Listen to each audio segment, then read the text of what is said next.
The Philadelphia Eagles have started off free agency on a tear. They get themselves a great edge rusher at 27 years old. Haason Reddick is going to come into this group and immediately make an impact. In the past couple years, able to put on a show, able to show that he can be a productive young pass rusher in this league. And I'm very excited to talk about him. So let's get into it. You want Philly? Yeah, let's do it. Let's do it.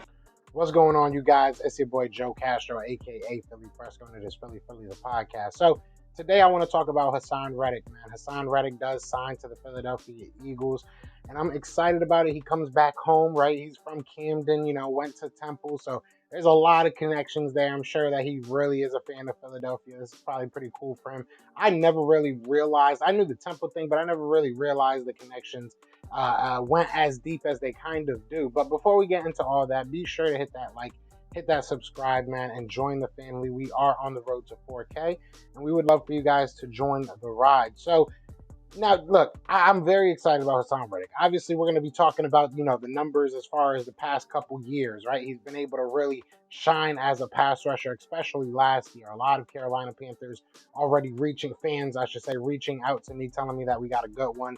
They're sad to see him go. But we didn't really pay him outside of, I thought we were going to look at 15, maybe more a year for somebody like him. And honestly, he didn't go for that much. I was very excited to see the numbers. And I think that he fits what we want to do as far as pass rushing. We did hear Jonathan Gannon last year talk about how he wants to kind of show a different type of defense, right? He wants to have that versatility. He wants to be able to go from a 3-4 to a 4-3 and vice versa.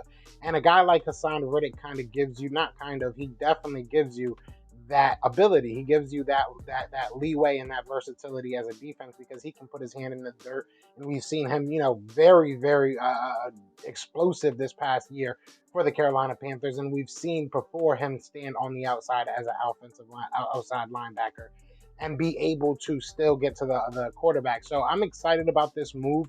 But we get into the numbers, like I said, right? We talk about the 23.5 sacks, right? We talk about he's still only 27 years. And I threw 27 years young because I feel like he really only got his feet in the dirt and got extended snaps these past couple years, maybe 2 or 3 years. So he is 27 years old. He has played all 16 games in every single year that he's played. So he has that experience, but also he's not a worn out guy. He's definitely not what you would say, quote unquote, injury prone type guy. So hopefully that stays the course, and hopefully we're not looking at anything, happening crazy when he does come to Philadelphia. But you also look at, the contract itself. I mean, look, 3 years, $49 million, $30 million of which is guaranteed. That's a steal in my opinion. You look at what Emmanuel Ogbah went for. You look at what a lot of these defensive linemen are going to go for around his age, if not older. You look at Randy Gregory. Randy Gregory was about to get $70 million and turn that down to go to the Denver Broncos. Shout out to Randy Gregory. He's now my favorite player that's not on the Eagles. But, look, Haason Reddick is a guy that can do a lot of things very, very well for you. Obviously, the sacks, come out and they stand out to you, but he's an athletic guy on the outside. And when you look at the ever-changing position of quarterback in the NFL, you look at what you're realistically getting into, right? You're looking at the Lamar Jacksons of the world, even the Joe Burrows of the world, the Zach Lawrences, Zach Wilson. I don't know why I always say Lawrence. I put him with Trevor Lawrence. But anyways, you look at these quarterbacks coming into the league and the overall, commonality, I guess you could say, is that they're all very mobile. So Haason Reddick gives you a guy that is going to be able to set that edge, hold that edge, not going to be outran by a lot of guys at that edge position. And look, I don't think that this realistically cuts off our ties to the edge position. I think that it's still a position that you look at in the draft, maybe still in this offseason. Maybe they have another trick up their sleeve. Maybe a veteran starts to slip towards the end of the off season, and you kind of grab them for a low cost, a la Steven Nelson, right? Or even a Patrick Robbins. I mean, we can say we've done it a couple times, so I wouldn't be avert to that. I think, like I said, this is still something that you have to bolster up in the draft. You have to get young at the position, but Haason Reddick is a very, very good start to that. You know, you add him to a Brandon Graham, you add him to a Javon Hargrave, a Fletcher Cox led defensive line. And I think you really got something here, right? You pair him with a Josh Sweat just on paper. That's what we're looking at. You're thinking Derek Barnett's going to most likely be moving on.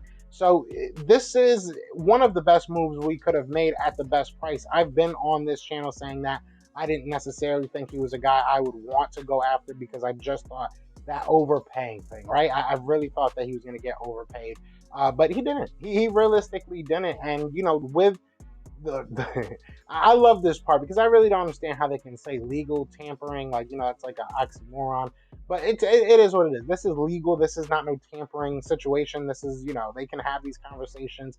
It's funny to see the flops, right? We saw it with Frank Gore. Now we see it with Randy Gregory for the Dallas Cowboys. So it stings for them. We felt that pain. So let's not, you know, sit here and gloat. But at the end of the day, I think that this is the best move that the Philadelphia Eagles could have made at the best rate. 3-year, $49 million, $30 million of that guaranteed. I implore you to look at the defensive end contracts that are going to be given out and that have been given out this year and going into this off season, and, you know, like I said, in the future, because this is going to be a very, very good deal down the road. So shout out to Howie. He gets an A++ for this pickup. I mean, there's really nothing I can say bad. I was going to come on here and be like, we overpaid him, but we didn't. We really didn't. We really didn't. We're looking at maybe 11 around there a year, and that's a steal. We were paying Derek Barnett $10 million last year at a point. So, you know, to put that in a little bit of perspective. But you guys let me know what you're thinking, man. How do you feel about this? How do you feel about this pickup? We missed out on some guys. I also want to know who is the guy that you are most upset that we missed out on. Right now, for me, it's Marcus Williams. I'm going to be 100% honest. Obviously, nothing's set in stone, so you never know. Maybe we can sway him. Maybe we can get him to Philly, get him some free cheesesteaks, and maybe sway him a different way. Maybe if James Harden plays a little bit better, he might want to come to Philly. But that was my shot for the day. That was my little shot of the day. But you guys let me know what y'all feeling in the comments. Other than that, y'all know what it is, man. It is Fly Eagles Fly, and we are out here. Everywhere, this is for you. Fly Eagles flying on the team. Touchdown. Time to get Jalen this ring. You don't really want to start a thing. This a bird game nation, baby. It's a Philly thing. Hater, and you looking like you type trash. I'm just here calling with Philly the podcast. And we can call a man dog or watch Miles score off the handoff. Rest of the division, your man soft. Jackson like Sean, hunting like Randolph. Season here, early time to do them in. Your boy Philly Fresco, thanks for tuning in.